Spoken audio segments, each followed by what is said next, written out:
Praise the lord. ఈరోజు దేవుని వాక్యము, ఈయన కుమారుడు చనిపోయి మరలా బ్రతికెను, తప్పిపోయి దొరికెనని చెప్పెను. లూకా సువార్త 15వ అధ్యాయము 24వ వచనము.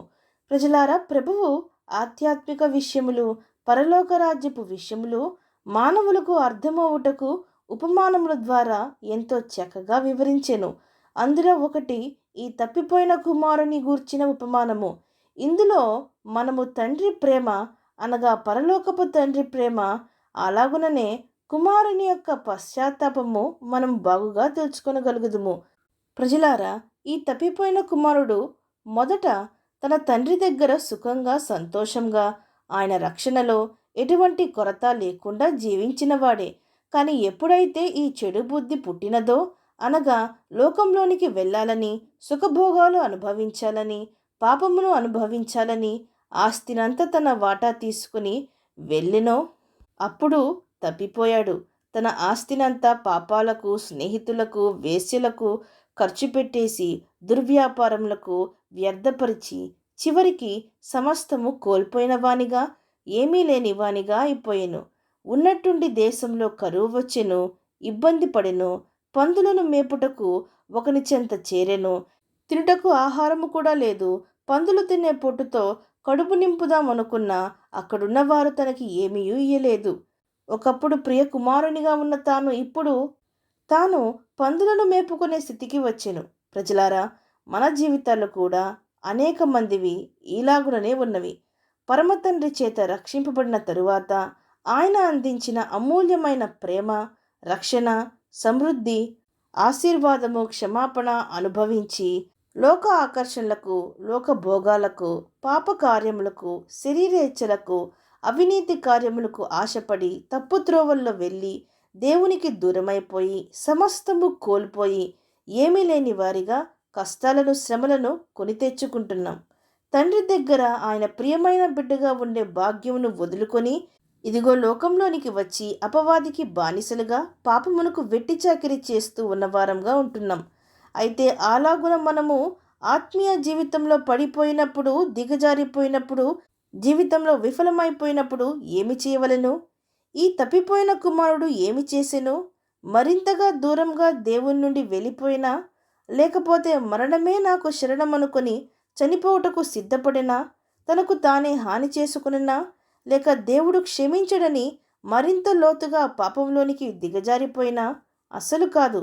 బుద్ధి వచ్చినప్పుడు ఆ తప్పిపోయిన కుమారుడు నా తండ్రి దగ్గర ఉండే ఆ భాగ్యమును, ఆ రక్షణను, ఆ సమృద్ధిని నేను కాదనుకొని తిరుగుబాటు చేసి పాపము చేసి తిని నేను మరలా నా తండ్రి యొద్దకు వెళ్ళెదను.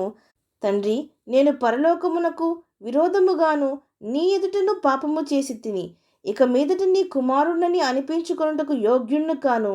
నన్ను నీ కూలి వారిలో ఒకనిగా పెట్టుకొనుమని అతనితో చెప్పుదననుకొని లేచి తండ్రి యొద్దకు వచ్చెను. ప్రజలారా, ఇది మనము చేయవలసిన పని. దేవుని బిడ్డలకైనా మరి ఎవరికైనా పరమతండ్రి, ప్రభువు అనే ధ్వజము, ఆదరణకర్త, నిరీక్షణ ఉన్నాడు. మనము తిరిగి తండ్రి యొద్దకు వెళ్ళడము నేర్చుకునవలెను.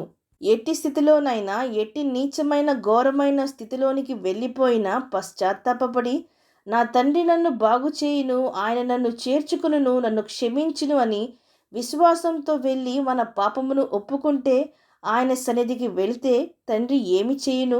తరిమివేయునా? తప్పిపోయిన కుమారుని తండ్రి ఏమి చేసెను? దూషించి అతన్ని కొట్టి తిట్టి తరిమివేసినా? లేదు. అతడు ఇంకనూ దూరంగా ఉండగానే వెళ్ళి హత్తుకొని ముద్దు పెట్టుకొని కుమారుడు పశ్చాత్తాపడినప్పుడు తాను ఈయన కుమారుడు చనిపోయి మరలా బ్రతికెను, తప్పిపోయి దొరికినను చెప్పి ప్రశస్త వస్త్రము ధరింపజేసి, ఉంగరమును ధరింపజేసి, పాదములకు చెప్పులు తొడిగించి గొప్ప విందు చేయించెను.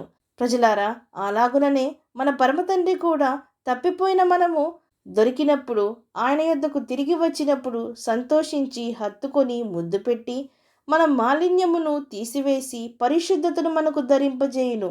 మనల్ని మరలా బాగు చేయును.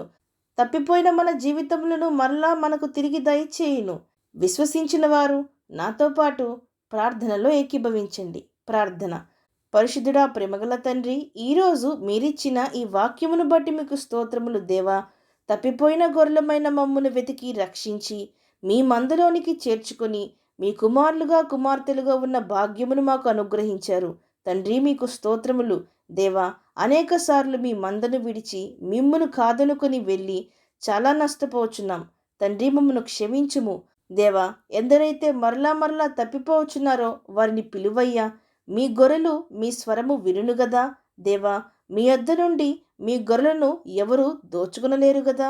తండ్రి, తప్పిపోయిన మేము మీ యొద్దకు వచ్చి మరలా బాగుపడుటకు, మరలా మీ బిడ్డలుగా ఉండే భాగ్యమును పొందుకున్నటకు మా ప్రతి ఒక్కరికి నీ సహాయము దయచేయమని ప్రార్థిస్తూ సమస్త మహిమాగంతులు మీకే చెల్లిస్తూ ప్రభువైన యేసుక్రీస్తు నామం పేరట అడిగి వేడుకొంచున్నాం పరమ తండ్రి. ఆమేన్.